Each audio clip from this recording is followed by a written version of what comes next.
Sais-tu répondre à cette question dont très peu de chrétiens connaissent la réponse?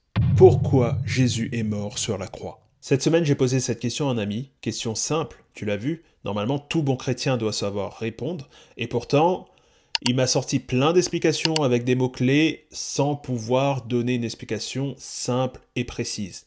Et on va voir si tu fais mieux que lui. Alors, pourquoi Jésus s'est laissé capturer? Pourquoi il n'a pas fait appel à ses 12 légions d'anges lors de sa capture? Si tu connais pas la réponse ou que tu doutes de tes connaissances, regarde cette vidéo.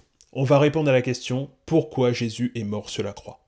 Explication numéro 1 pour raviver notre foi. Eh ben oui, c'est la base de la relation chrétienne. Nous croyons que Jésus est le Fils de Dieu, nous croyons qu'il est mort sur la croix et nous croyons qu'il est ressuscité le troisième jour. Sans cette victoire sur la mort, sans cette victoire sur le mal, le message de Jésus n'aurait pas été le même. Par sa résurrection, Jésus prouve qu'il est bien le Fils de Dieu.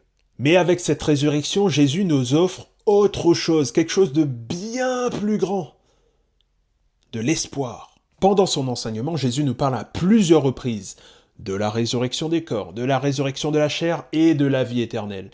Et il nous montre à 2 reprises que c'est possible. Par le rappel à la vie de Lazare, qui mourra ensuite de vieillesse, et par sa propre résurrection, avec son corps qui gardera pour la vie éternelle. Deuxième raison pour laquelle Jésus est mort sur la croix, c'est pour racheter nos péchés. Dieu est juste, ça tu le sais. Ça veut dire qu'il ne peut pas laisser une faute sans réparation. Et dans l'Ancien Testament, avant Jésus-Christ donc, les hommes offraient des animaux en sacrifice pour couvrir leurs péchés. Ces sacrifices se faisaient au temple de Jérusalem.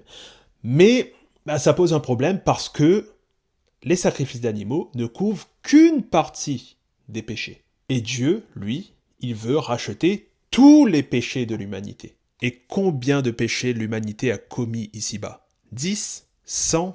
1000? Non, une infinité. Pour racheter une infinité de péchés, il faut donc le sacrifice d'un être infini. En d'autres termes, un Dieu. Et c'est pourquoi il s'est fait homme, il est descendu sur terre à notre niveau et s'est offert en sacrifice pour le pardon de nos péchés.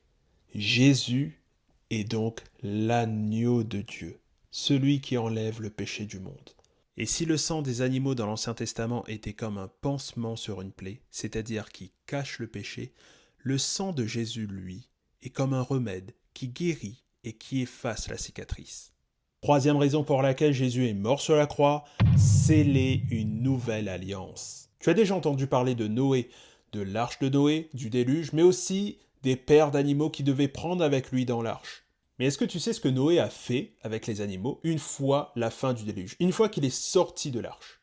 Il les a offerts en sacrifice à Dieu. Et cet acte scelle une alliance entre Dieu et les hommes. Dieu dit, plus jamais de déluge. Et des alliances entre Dieu et les hommes, il y en a eu plein. On a parlé de Noé, mais il y a aussi Abraham, David, Moïse. La liste est longue. Et tu vois où je veux en venir. En mourant sur la croix, Jésus scelle une nouvelle alliance entre Dieu et les hommes. Il le dit lui-même la veille de sa mort.